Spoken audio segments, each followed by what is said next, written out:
پیٹھ پر جہاں پان بنا ہوا تھا اور جس سے اس کی گوری جلد جھلک رہی تھی، اس جلد پر ایک بچھو بنا ہوا تھا۔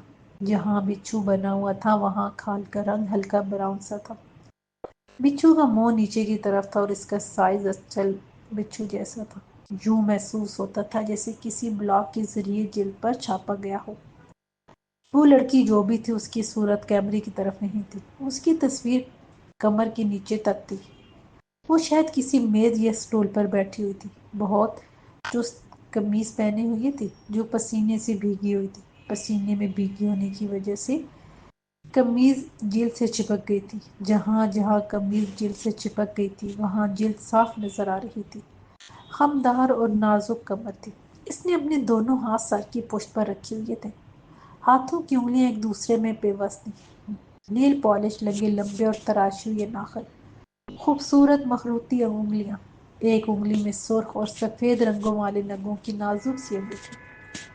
وہ ایک انوکھی تصویر تھی۔ سب سے انوکھی بات پیٹھ پر بنا بچھو کا نشان تھا، جسے دیکھ کر وہ ایک لمحے کو اپنا آپ بھول گیا تھا، پتھرا گیا تھا۔ یہ ایک ایسی تصویر تھی جو اس کی پینٹنگ کے لیے آئیڈیل تھی۔ یہ انہی تصویروں میں سے ایک ہی تھی جنہیں دیکھ کر وہ بنانے کے لیے بے چین ہو جاتا تھا۔ اس تصویر کو دیکھ کر اس نے فیصلہ کر لیا کہ اسے ضرور پینٹ کرے گا۔ فی الحال تو اسے چیتے کی تصویر بنانی تھی، جس کے لیے اس نے بازور سے وعدہ کر لیا تھا۔ چیتے کی تصویر میں بظاہر کوئی انوکھا پن نہ تھا، لیکن وہ چیتا بذات خود انوکھا تھا۔ اس کا نام بھی کیا خوب تھا، تہکال۔ دوسرے دن اس نے چیتے کی پینٹنگ پر کام شروع کر دیا۔ بچھو اور دلہن والی تصویر اس نے اپنے اسٹوڈیو سے نکال لی اور اسے فریم کروا کر اپنے بیڈ روم میں لگا لی، ایسی جگہ کہ اگر وہ بیڈ پر لیٹا ہو تو تصویر عین اس کی نظروں کے سامنے ہو۔ جب وہ صبح سو کر اٹھے، پلکوں کی چلمن اٹھے تو اس کی دید ہو۔ اس پینٹنگ میں اس کی دلچسپی بڑھتی جا رہی تھی۔ اسے عشق ہوتا جا رہا تھا اس تصویر سے، اس تصویر والی سے جو اس کے خوابوں میں بسی تھی، اسے خوابوں میں دکھائی دیتی تھی۔ اس تصویر کو اس نے سینکڑوں تصویروں میں سے نکالا تھا جو شکل و صورت اسے خواب میں دیکھ کر اس کے ذہن میں رہ جاتی تھی۔ اسے یادداشت کے سہارے اس نے سینکڑوں تصویریں دیکھ کر اس کا انتخاب کیا تھا۔ کہیں سے آنکھیں لی تھیں، کہیں سے ناک لی تھی، کہیں سے ہونٹ چرائے تھے، کہیں سے چہرے کی گولائی لی تھی، کہیں سے ناک لی تھی، کہیں سے ہونٹ چرائے تھے، پیشانی، بھویں، پلکیں، زلفیں، کان، گردن۔ کون سی ایسی چیز تھی جس پر اس نے غور نہیں کیا تھا؟ بظاہر یہ خیالی تصویر تھی، لیکن اصل لڑکی بھی تو خیالی تھی، محض ایک تصویر۔ ساحل عمر نہیں جانتا تھا کہ وہ کون ہے، وہ اسے خوابوں میں نظر آتی تھی۔ یہ خواب بڑے واضح اور صاف ہوتے تھے۔ وہ لڑکی اسے مختلف انداز میں نظر آتی تھی۔ کبھی وہ اسے ایک پتھر پر بیٹھا ہوا دیکھتا، پتھر پر اس کا سفید ریشمی لباس پھیلا ہوا ہوتا اور ساتھ ہی جھاگ اڑاتا تیز رفتار چشمہ بہہ رہا ہوتا تھا۔ کبھی وہ پہاڑوں کے درمیان چھوٹے سے راستے پر دکھائی دیتی، سفید ریشمی لبادہ۔ جاتے جاتے وہ اچانک مڑ کر دیکھتی، اس کی جھیل جیسی آنکھوں میں ایک دم روشنی سی ہو جاتی، ہیرے سے جگمگا اٹھتے، ہونٹوں پر جان لیوا مسکراہٹ پھیل جاتی، پھر وہ دیکھتے ہی دیکھتے پہاڑوں میں گم ہو جاتی۔ کبھی وہ اس لڑکی کو جھیل کنارے بیٹھا دیکھتا، وہ جھکی ہوئی جھیل کے پانی میں کچھ دیکھ رہی ہوتی، جیسے پانی میں اپنا عکس دیکھ رہی ہو، آئینہ دیکھ رہی ہو، اپنے حسن پر ناز کر رہی ہو۔ وہ لڑکی ہفتے دو ہفتے میں اس کے خوابوں میں ضرور آ جاتی تھی، لیکن جب اس نے یہ تصویر مکمل کی تھی تب سے وہ ایک بار بھی اسے نظر نہیں آئی تھی۔ وہ نہیں جانتا تھا کہ ایسا کیوں ہوا تھا۔ پھر ایک رات وہ اسے اچانک نظر آئی، وہ بڑی اذیت میں تھی۔ اسی رات ساحل عمر تصویر کو دیکھتے دیکھتے سو گیا تھا، تب اس نے اسے خواب میں دیکھا تھا۔ وہ ایک پتھر پر کھڑی تھی، چشمے کا پانی اس کے پیروں کو چھوتا ہوا گزر رہا تھا، اس کے چہرے پر کرب کے آثار تھے۔ یوں محسوس ہوتا تھا جیسے وہ کسی تکلیف میں مبتلا ہو۔ اب تک وہ لڑکی جتنی بار بھی نظر آئی تھی کبھی ساحل عمر سے مخاطب نہ ہوئی تھی، بلکہ ساحل عمر نے خود کو اس کے ساتھ کھڑے ہوئے آج تک نہیں دیکھا تھا۔ وہ اسے تنہا نظر آتی تھی، لیکن آج کے خواب میں وہ اکیلی نہ تھی۔ ساحل عمر بھی کہیں سے گھومتا گھماتا اس چشمے پر نکل آیا تھا اور اسے پتھر پر کھڑا دیکھ کر اس کے نزدیک چلا گیا تھا اور اس کے چہرے پر تکلیف کے آثار دیکھ کر اس سے پوچھا تھا، کیا ہوا تمہیں؟ مجھے نہیں معلوم مجھے کیا ہوا ہے، میں اتنا ضرور جانتی ہوں کہ جو کچھ ہوا وہ تمہاری وجہ سے ہوا ہے۔ آخر کیا کیا ہے میں نے؟ ساحل عمر فکر مند ہو کر بولا، مجھے کچھ تو بتاؤ۔ میرے جسم میں آگ سی لگی ہے، اسی لیے میں یہاں پتھر پر کھڑی ہوں۔ ٹھنڈا ٹھنڈا پانی میرے پیروں کو لگ رہا ہے، اس پانی کی وجہ سے مجھے سکون مل رہا ہے، لیکن یہ سکون عارضی ہے۔ چشمے سے باہر آؤں گی تو پھر وہ نیلی آگ مجھے اپنی لپیٹ میں لے لے گی۔ یہ تم نے کیا کر دیا ہے؟ مجھے اس اذیت سے نجات دلا، اس نے بڑے کر بھرے لہجے میں کہا۔ لیکن کیسے؟ مجھے بتاؤ، میں کیا کروں؟ میں تمہیں تکلیف میں دیکھ کر پریشان ہو گیا ہوں۔ مجھے نہیں معلوم یہ سب کیوں ہوا ہے، لیکن اتنا ضرور جانتی ہوں کہ یہ آگ تم نے لگائی ہے۔ میں نے لگائی ہے تو میں اسے بجھا دوں گا۔ تم بتاؤ تو صحیح، یہ آگ کیسے بجھے گی؟ مجھے نہیں معلوم، وہ اذیت سے بولی۔ جو کچھ کرنا ہے جلدی کرو، کہیں ایسا نہ ہو کہ یہ نیلی آگ میرے وجود کو پگھلا کر رکھ دے۔ نہیں، میں ایسا کبھی نہیں ہونے دوں گا۔ یہ کہہ کر ساحل عمر اس پتھر کی طرف چھلانگ لگائی جہاں وہ لڑکی کھڑی تھی، لیکن وہ اس پتھر تک نہ پہنچ سکا۔ وہ چشمے میں گر گیا اور تیز رفتار چشمہ اسے بہا کر لے چلا۔ اس نے چشمے سے نکلنے کے لیے ہاتھ پاؤں مارے تو اچانک اس کی آنکھ کھل گئی۔ آنکھ کھلی تو اس نے خود کو اپنے کمرے میں پایا۔ کمرے میں اندھیرا تھا، وہ پسینے میں شرابور تھا، اس کا دل غیر معمولی رفتار سے دھڑک رہا تھا، اس پر ایک گھبراہٹ سی طاری تھی۔ ہاتھ بڑھا کر اس نے سائڈ ٹیبل پر رکھا ہوا ٹیبل لیمپ روشن کیا۔ کمرے میں ایئر کنڈیشنر چل رہا تھا، چھت کا پنکھا بھی چل رہا تھا، اس کے باوجود اس کا بدن بھیگا ہوا تھا۔ اس نے اٹھ کر پنکھا تیز کیا اور بیڈ پر بیٹھ کر لمبی لمبی سانسیں لینے لگا۔ پھر ساحل عمر نے اس تصویر پر نظر ڈالی۔ ٹیبل لیمپ کی روشنی میں وہ کچھ زیادہ ہی پراسرار محسوس ہو رہی تھی۔ تصویر جوں کی توں تھی، اس میں کوئی تبدیلی نہ تھی۔ خواب والی لڑکی کو آج اس نے بہت قریب سے دیکھا تھا۔ اس تصویر اور اس لڑکی کی صورت میں کوئی فرق نہ تھا، فرق اگر تھا تو صرف اتنا کہ تصویر میں وہ دلہن کے روپ میں تھی اور خواب میں وہ ایک سفید ریشمی لبادے میں نظر آتی تھی۔ نین نقش یہی تھے، البتہ چہرے کے رنگ و روپ میں تھوڑا سا فرق تھا۔ وہ خواب میں اس لڑکی کو پریشان دیکھ کر خود بھی پریشان ہو گیا تھا۔ اس کی سمجھ میں نہیں آ رہا تھا کہ اس سے ایسی کیا غلطی سرزد ہوئی ہے کہ وہ اذیت میں مبتلا ہو گئی۔ یہ بات بھی اس کی سمجھ میں نہیں آئی تھی کہ اس کا اس لڑکی سے کیا تعلق تھا۔ اب تک ساحل عمر نے اسے تنہا دیکھا تھا، مختلف انداز میں، مختلف جگہوں پر۔ اس طرح خواب میں کسی اجنبی لڑکی کا دکھائی دینا ایسا پریشان کن مسئلہ نہ تھا۔ بہت سے لوگوں کو ایک ہی خواب ایک ہی انداز میں برسوں دکھائی دیتا رہتا ہے، لیکن خواب میں پہلی بار خود کو اس لڑکی کے ساتھ دیکھنا اور اس طرح بات کرنا جس سے وہ ایک دوسرے کو برسوں سے جانتے ہوں، پھر اس کا اذیت میں مبتلا ہونا اور یہ بتانا کہ یہ اذیت اس کی وجہ سے اسے ملی ہے۔ کوئی نیلی آگ اسے جلا رہی ہے۔ آگ تو سرخی مائل پیلی ہوتی ہے، یہ نیلی آگ کہاں سے آ گئی؟ اس سے آخر ایسی کیا غلطی سرزد ہوئی؟ اگر وہ غلطی ہوئی بھی تو وہ اس سے کس طرح متاثر ہوگی؟ یہ بات سمجھ میں نہ آنے والی تھی۔ ساحل عمر کمرے کا دروازہ کھول کر لاؤنج میں پہنچا۔ اسے پیاس لگ رہی تھی۔ فریج سے ٹھنڈی بوتل نکال کر 2 گلاس ٹھنڈا پانی پیا۔ ایک نظر اماں کے کمرے کی طرف ڈالی، ان کے کمرے کی لائٹ جلی ہوئی تھی۔ اس وقت 2 بجے کا عمل تھا، وہ شاید تہجد کی نماز کے لیے اٹھی ہوں۔ وہ جلدی سے پانی پی کر اپنے کمرے میں آ گیا۔ اگر انہوں نے اسے اتنی رات کے اپنے کمرے سے باہر دیکھ لیا تو سوال جواب کا سلسلہ شروع ہو جائے گا، اور اس وقت وہ کسی بھی طرح کے سوال جواب کے موڈ میں نہ تھا۔ کمرے میں آ کر اس نے ٹیبل لیمپ بجھا کر ٹیوب لائٹ جلائی اور یوں ہی بے خیالی میں ٹہلنے لگا۔ اس کا دماغ اس معمے کو حل کرنے میں لگا ہوا تھا۔ یہ بھی تو ہو سکتا ہے کہ محض یہ خواب ہو، حقیقت سے اس کا کوئی تعلق نہ ہو، لیکن اس بات پر اس کا یقین کرنے کو جی نہیں چاہ رہا تھا۔ اس لڑکی کا کربناک چہرہ، نیلی آگ کا ذکر، اس تکلیف کا اسے مورد الزام ٹھہرانا، سب سچ معلوم ہو رہا تھا، لیکن اب مسئلہ یہ تھا کہ وہ اس بات کا کس طرح پتہ چلا ہے جس کی وجہ سے لڑکی کرب میں مبتلا ہوئی ہے۔ سوچتے سوچتے وہ اس تصویر کے سامنے ٹھہر گیا، اس تصویر کو غور سے دیکھنے لگا۔ اس کی نظر اس کی پیشانی پر بنے بچھو پر تھی۔ تب اسے اچانک بازور یاد آیا۔ وہ اس بچھو کو دیکھ کر کیسا طیش میں آ گیا تھا۔ وہ بے اختیار اس بچھو پر چپٹا تھا۔ اس نے 1-2 اجنبی نام بھی لیے تھے۔ اس نے دیکھا تھا کہ یہ بچھو دوڑ کر تصویر کے پیچھے چلا گیا تھا اور باوجود کوشش کے مل نہیں سکا تھا۔ اب سمجھ میں آیا اس سے کتنی بڑی غلطی سرزد ہوئی ہے۔ اس نے اس لڑکی کے پیشانی پر ٹیکا بنانے کی بجائے بچھو بٹھا دیا۔ تصویر انوکھی ضرور تھی، لیکن وہ بچھو لڑکی کی اذیت کا باعث بن گیا۔ اس خیال نے آہستہ آہستہ یقین کی صورت اختیار کر لی۔ اس کا دل مطمئن ہوتا چلا گیا۔ صبح اٹھتے ہی اس نے سب سے پہلا کام یہ کیا کہ فریم سے تصویر کو نکال کر اپنے اسٹوڈیو میں جا کر بورڈ پر لگایا اور ٹیوبوں سے مختلف رنگ نکال کر پلیٹ میں رکھے اور برش اٹھا کر مختلف رنگوں کی آمیزش کرنے لگا۔ اس نے فیصلہ کر لیا تھا کہ کیا کرنا ہے، اگرچہ اس نے یہ بچھو بڑی محنت سے بنایا تھا اور وہ اس کی توقع سے کہیں اچھا بن گیا تھا، بہت زبردست، بہت جاندار، لیکن اس بچھو کو صفحہ ہستی سے مٹائے بغیر چارہ نہ تھا۔ اس بچھو کو کسی بھی چاندی کا ٹیکا بنا کر اس نے بہت زیادتی کی تھی۔ وہ نازک سی لڑکی اگر اس بچھو کو اپنے پیشانی پر محسوس کر کے کسی کر میں مبتلا تھی تو وہ حق پر تھی۔ ہماری ناک پر اگر مکھی بھی بیٹھ جائے تو ہم کیسے بے چین ہو جاتے، اس نے سوچا۔ برش پر رنگ لگا کر اس بچھو کو مٹانے چلا۔ اس نے طے کر لیا تھا کہ وہ اس بچھو کو مٹا کر اس کی جگہ خوبصورت ٹیکا بنائے گا۔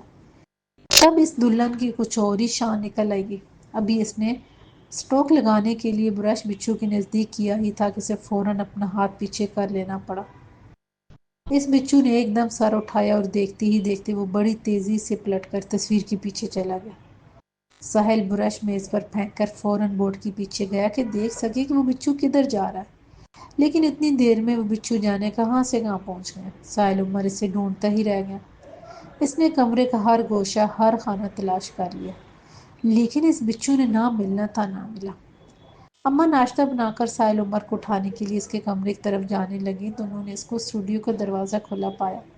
انہوں نے اندر جا کر دیکھا تو ساحل عمر ادھر ادھر کچھ تلاش کرنے میں مصروف تھا۔ بیٹا خیریت تو ہے؟ تم صبح صبح کمرے میں کیا تلاش کر رہے ہو؟ اماں نے دروازے پر کھڑے ہو کر پوچھا۔ اماں بس خیریت نہیں ہے، ذرا تم اندر آ کر دیکھو، اس نے اپنی پریشانی بیان کی۔ بھائی کیا ہوا؟ اماں نے فوراً اپنا دل تھام لیا اور بہت سنبھل سنبھل کر آگے بڑھی۔ جب ساحل عمر کے نزدیک پہنچی تو انہوں نے گھبرا کر پوچھا، ہاں کیا ہوا؟ اماں یہ دیکھو، اس نے تصویر کی طرف اشارہ کیا۔ ارے بھیا وہ بچھو کہاں گیا؟ وہ حیران ہو کر بولی۔ اسی کو ڈھونڈ رہا ہوں۔ یہ تم کیا کہہ رہی ہو؟ اماں کی سمجھ میں کچھ نہ آیا۔ میں یہ کہہ رہا ہوں کہ اماں اس دلہن کی پیشانی پر میں نے جو بچھو بنایا تھا وہ میری آنکھوں کے سامنے چل کر اس بورڈ کے پیچھے کہیں غائب ہو گیا۔ ساحل عمر نے ایک ایک لفظ پر زور دے کر کہا۔ اماں کا تو یہ سن کر حال برا ہو گیا۔ وہ بھاگ کر فوراً کمرے سے نکلی اور تب سے ڈائننگ ٹیبل کی کرسی پر بیٹھ گئی اور وہاں سے چلائی، ساحل بیٹا فوراً باہر آ جاؤ۔ اماں آ رہا ہوں، ذرا ایک نظر اور ڈال لوں۔ پھر جب وہ کمرے سے باہر آیا تو اماں دل پکڑے وحشت بھری آنکھوں سے اسے دیکھنے لگی اور بولی، ساحل وہ بچھو کیا واقعی غائب ہو گیا؟ تم سچ کہہ رہے ہو؟ ہاں اماں، وہ بچھو واقعی غائب ہو گیا، میں بالکل سچ کہہ رہا ہوں، ساحل عمر نے سنجیدگی سے کہا۔ بھیا تمہیں اس بات سے ڈر نہیں لگ رہا؟ ہاں اماں مجھے ڈر لگ رہا ہے، دیکھو میں کانپ رہا ہوں۔ ساحل عمر نے ہنستے ہی کہا، بیٹا تمہیں مذاق سوجھ رہا ہے اور میرا دل بیٹھا جا رہا ہے۔ ہائے پتہ نہیں وہ کیا چیز تھا، میں تو اسے پہلی دفعہ دیکھ کر ہی ڈر گئی تھی۔ ساحل اب کیا ہوگا؟ اماں کچھ نہیں ہوگا، اور ناشتہ کر لو، ساحل عمر نے بڑے اطمینان سے کہا، اور پھر وہ خاموشی سے ناشتہ کرنے میں مصروف ہو گیا۔ چائے پیتے ہوئے اچانک اسے کچھ خیال آیا۔ اس نے اماں سے پوچھا، اماں مرجینا کہاں ہے؟ وہ تمہارے بیڈ روم کی صفائی کر رہی ہے، اماں نے بتایا۔ ملازمہ کا اصل نام تو شائدہ تھا، لیکن ساحل عمر نے اس کا نام مرجینا رکھا ہوا تھا۔ وہ سانولے رنگ کی ایک نوجوان لڑکی تھی، پہلے اس گھر میں اس کی ماں کام کرتی تھی، لیکن جب سے وہ بیمار رہنے لگی تھی تو شائدہ نے کام شروع کر دیا تھا۔ اماں کو اس کا کام اس قدر پسند آیا کہ انہوں نے پھر اسے ہی مستقل رکھ لیا۔ ساحل عمر نے اس کا نام مرجینا کیوں رکھا تھا یہ بات خود اسے بھی معلوم نہیں تھی، بس پہلے دن جیسے ہی اس نے اسے دیکھا مرجینا کہہ کر پکارنا شروع کر دیا۔ کچھ عرصے کے بعد اماں نے بھی یہ نام قبول کر لیا، وہ بھی اسے مرجینا کہہ کر بلانے لگی اور شائدہ اسے نئے نام پر خوشی خوشی دوڑی آتی۔ اماں ذرا سے بلا کر میرے اسٹوڈیو کی صفائی کرواؤ، ساحل عمر نے کہا۔ اچھا بلاتی ہوں، اماں یہ کہہ کر اٹھنے لگی۔ پر ایک بات سنو اماں، اسے کوئی کہانی سنانے نہ بیٹھ جانا ورنہ وہ کمرے میں گھسے گی بھی نہیں۔ اتنا میں سمجھتی ہوں، اماں نے اسے گھستے ہوئے کہا۔ ہاں اتنا ضرور کہہ دینا کہ کوئی کیڑا مکوڑا نظر آئے تو مجھے فوراً بلا لے، ساحل عمر نے ہدایت کی۔ ٹھیک ہے، وہ جاتی ہوئی بولی۔ مرجینا نے ساحل عمر کے اسٹوڈیو کی ایک ایک چیز صاف کر دی، لیکن اسے لال بیگ کے سوا وہاں کوئی کیڑا نہ دکھائی دیا۔ ساحل عمر نے بچھو کی جگہ پر کر کے اس کی پیشانی پر ٹیکا لگا دیا۔ ٹیکا بن جانے کے بعد اس لڑکی کی پیشانی جگمگا اٹھی۔ وہ 3 گھنٹے کی محنت کے بعد تصویر فریم ہو کر پھر اپنی جگہ پر پہنچ گئی۔ اب وہ مکمل دلہن لگ رہی تھی۔ اسے اس روم میں دیکھ کر ساحل عمر کے دل کو خاصا سکون محسوس ہوا۔ اماں نے اسے دیکھا تو اسے دیکھتی نہال ہو گئی۔ بولی، ہائے کتنی پیاری دلہن ہے، کاش میرے ساحل کو ایسی دلہن مل جائے۔ اماں، آپ کے ساحل کو ایسی دلہن مل سکتی ہے؟ ساحل عمر نے ہنس کر کہا۔ کہاں؟ جلدی بتاؤ، میں آج ہی اس کے پاس جاتی ہوں۔ اماں، رات کا انتظار کر لو، وہ بڑی سنجیدگی سے بولا۔ رات کو کیا ہوگا؟ اماں نے حیران ہو کر پوچھا۔ رات کو یہ ہوگا اماں کہ وہ آپ کے خواب میں آ جائے گی، پھر اس سے پتہ پوچھ لینا۔ تم کبھی سنجیدہ نہیں ہوگے ساحل۔ وہ تنگ کر اٹھی اور اس کے کمرے سے نکل گئی۔ وہ بھی ان کے ساتھ ہی باہر نکلا، لیکن اس نے انہیں نہیں روکا۔ وہ کچن کی طرف چلی گئی۔ ساحل عمر کو بیٹھے بیٹھے ایک خیال آیا تھا۔ وہ خیال کی تصدیق کر لینا چاہتا تھا۔ وہ اپنے اسٹوڈیو میں داخل ہوا۔ اس نے انگریزی کا وہ رسالہ اٹھا لیا جس میں بچھو والے ریفرنس کی کٹنگ رکھی تھی۔ اس نے صفحات الٹ کر وہ ریفرنس نکال لیا۔ جب اس نے اس ریفرنس پر نظر ڈالی تو حیرت کا جھٹکا لگا۔ ریفرنس میں ہر چیز موجود تھی۔ وہ زنانہ ہاتھ بھی موجود تھا اور ہاتھ کے پس منظر میں جو کچھ تھا وہ بھی موجود تھا۔ اگر کوئی چیز نہیں تھی تو وہ بچھو تھا۔ اس عورت کا ہاتھ کا جوں کا توں پھیلا ہوا تھا، لیکن ہاتھ سے بچھو غائب تھا۔ یہ کیا ہوا؟ وہ پریشان ہو کر اسٹول پر بیٹھ گیا۔ اس کی نظریں ریفرنس پر تھیں۔ اس عورت کے ہاتھ پر کسی قسم کا نشان نہیں تھا۔ پینٹنگ پر بچھو کا نشان رہ گیا تھا۔ اس ریفرنس پر کسی قسم کی خراش تک موجود نہ تھی۔ یہ ناقابل یقین بات تھی، لیکن جو کچھ ہوا تھا اس کی نظروں کے سامنے ہوا تھا۔ اس میں کسی قسم کے شبہ یا وہم کی گنجائش نہ تھی۔ وہ بچھو اس کی پینٹنگ سے غائب ہوا تھا۔ اس نے خود اپنی آنکھوں سے تصویر کے پیچھے جاتے ہوئے دیکھا تھا، اور اب وہ اصل تصویر سے بھی غائب تھا۔ آخر وہ کیا چیز تھا؟ اس کا جواب اس کے پاس نہ تھا۔ اس کا جواب کسی کے پاس بھی نہیں تھا۔ رات کو 10 بجے کے قریب وہ ٹہلنے کے لیے نکلا۔ چرنگی تک گیا، وہاں پان والے سے 2 پان خریدے اور پھر واپس گھر کی طرف چل دیا۔ جب وہ اس درخت کے نیچے پہنچا جس کی اوٹ سے نکل کر اچانک بازور اس کے سامنے آ گیا تھا تو اس نے درخت کی طرف بغور دیکھا۔ وہاں کچھ نہ تھا۔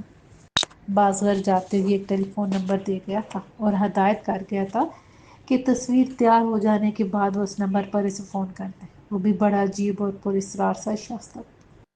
اس نے اس سے پہلے کبھی اس شخص کو نہیں دیکھا تھا، لیکن وہ اسے بہت اچھی طرح جانتا تھا۔ وہ بغیر پریشانی کے اس کے گھر پہنچ گیا تھا۔ چیتی کی تصویر پہ اگرچہ اس نے کام شروع کر دیا تھا، لیکن اس کے دل میں وسوسوں نے جنم لینا شروع کر دیا تھا۔ ویسے اس تصویر پر کام کرتے ہوئے کسی قسم کی کوئی پریشانی نہیں ہوئی تھی۔ گھر پہنچ کر کپڑے تبدیل کیے اور ڈیک پر ایک کیسٹ لگا کر اطمینان سے بیڈ پر لیٹ گیا۔ کچھ دیر کے بعد ٹیلی فون کی گھنٹی بجی۔ گھنٹی کی آواز سن کر اس نے دیوار گیر گھڑی پر نظر ڈالی۔ 11:05 ہو رہے تھے۔ یہ یقیناً ورشا کا فون ہے۔ جب سے اس نے اپنی تصویر بھیجی تھی اس کے بعد اس کا کوئی فون نہیں آیا تھا، جبکہ ساحل عمر اسی رات اس کے فون کی توقع کر رہا تھا۔ ریسیور اٹھانے سے پہلے اس نے ڈیک کی آواز خاصی دھیمی کر دی، پھر ریسیور اٹھا کر بڑی چاہ سے بولا، جی کہو رنجن، کیسے ہو؟ ادھر سے ورشا کی کھنکتی ہوئی آواز سنائی دی۔ اتنے دن بعد کیوں فون کیا؟ ساحل عمر نے شکوہ کیا۔ او، تو تمہیں اب میرے فون کا انتظار رہنے لگا ہے؟ وہ معنی خیز انداز میں ہنسی۔ رنجن، خیریت تو ہے؟ جی اللہ کے فضل و کرم سے خیریت سے ہوں، اور آپ کی خیریت میں ایک مطلوب چاہتا ہوں۔ جواب میں وہ زور سے ہنس دی۔ اس کی حسین اس کی آواز میں ایک عجیب قسم کی کشش تھی، ایسی کشش جسے الفاظ میں بیان نہیں کیا جا سکتا تھا، صرف محسوس کیا جا سکتا تھا۔ کہو میں کیسی لگی؟ وہ بڑے مترنم انداز میں گویا ہوئی۔ وہ تم کہاں تھی؟ وہ تو تمہاری تصویر تھی، ساحل عمر نے وضاحت کی۔ چلو تصویر کے بارے میں ہی بتا دو۔ بہت زبردست، جس فوٹوگرافر نے بھی بنائی خوب بنائی۔ میں چاہتی ہوں کہ اب تم اسے بناؤ۔ فرمائش ہوئی، بنا دوں گا۔ ساحل عمر نے فوراً وعدہ کر لیا۔ میں آج کل ایک پینٹنگ پر کام کر رہا ہوں، وہ مکمل ہو جائے تو پھر اسے بنا دوں گا۔ کس کی پینٹنگ ہے؟ اس نے پوچھا۔ جب مکمل ہو جائے گی تو تمہیں بتا دوں گا، آ کر دیکھ جانا، اس نے سادگی سے کہا۔ ہائے رنجن، مجھ سے ملنے کی خواہش ظاہر کی بھی تو کس انداز میں؟ ملنا نہیں چاہتی؟ اس نے پوچھا۔ کس کافر کو انکار ہے؟ اس نے بڑے پیار بھرے لہجے میں کہا۔ میرا بس چلے تو اب بھی تم تک پہنچ جاؤں۔ اب ایسی بھی کیا بے قراری؟ ساحل عمر ہنسا۔ تمہیں چین ہے؟ اس نے ایک عجیب سوال کیا۔ نہیں، ساحل عمر نے کہا، پھر بولا، ورشا ایک بات پوچھوں؟ ہاں پوچھو۔ میرے بارے میں ایک بات نہیں، 1000 باتیں پوچھو۔ اتنا پوچھو کہ میں نہ رہوں۔ میں تو جانے کب سے ایسے شخص کو تلاش کر رہی ہوں جو مجھے پوچھے، جو مجھے بوجھے۔ وہ عجیب انداز میں گویا ہوئی۔ تمہاری پیٹھ پر وہ نشان کیسا ہے؟ بالکل بچھو لگتا ہے، اس نے پوچھا۔ لگتا کیا ہے؟ وہ ہے ہی بچھو۔ یہ نشان میری پیٹھ پر پیدائشی ہے، ورشا نے بتایا۔ کیا بچھو کے خاندان سے ہو؟ یہی سمجھ لو، ذرا میری ڈنگ سے بچے رہنا۔ وہ ہنسی۔ میں تمہیں کب دیکھوں گا؟ اس نے اس کی بات کو نظر انداز کر کے سوال کیا۔ کل ہی، اس نے فوراً ہی فیصلہ سنا دیا۔ کہاں اور کیسے؟ ساحل عمر نے خوش ہو کر پوچھا۔ کل طاہرہ زیدی کی تصویروں کی نمائش کا افتتاح ہو رہا ہے، میں وہاں آؤں گی، تم بھی آ جانا۔ اس نے پرگرام بتایا۔ میں عام طور سے اس طرح کی نمائشوں میں نہیں جاتا، لیکن تمہارے لیے آؤں گا۔ وقت اور آرٹ گیلری کا بتاؤ۔ ورشا نے آرٹ گیلری کا نام اور وقت بتا دیا۔ لیکن میں تمہیں پہچانوں گا کیسے؟ ساحل عمر نے کہا۔ میں نے صرف تمہاری تصویر دیکھی ہے، اور وہ بھی پشت سے۔ میں تمہیں پہچانوں گی، تم پریشان نہ ہو۔ ویسے تم بھی مجھے پہچان لو گے۔ میں کالی ساڑی میں ہوں گی۔ ٹھیک ہے، پھر کل ملاقات ہوگی۔ یہ کہہ کر اس نے ٹیلی فون بند کر دیا۔ یہ اس کی بڑی عجیب عادت تھی، وہ اچانک ہی ٹیلی فون بند کر دیتی تھی، دوسری طرف سے ہونے والے سوال جواب کی پرواہ نہیں کرتی تھی۔ بہرحال ساحل عمر ملاقات طے ہو جانے پر بہت خوش تھا۔ اس نے بڑی سرشاری سے ریسیور سیٹ پر رکھا اور ریموٹ کنٹرول اٹھا کر ڈیک کی آواز ایک دم اونچی کر دی۔ پھر اسے خیال آیا کہ کہیں اماں نماز یا وظائف میں مصروف نہ ہوں۔ اس نے آواز دھیمی کر دی اور اطمینان سے بیڈ پر لیٹ کر سوچنے لگا کہ ورشا کیسی ہوگی۔ ورشا کو اس نے نہیں دیکھا تھا، محض اس کی آواز سنی تھی، اور صرف آواز سن کر کسی کی شکل و صورت کا اندازہ لگانا مشکل ہوتا ہے۔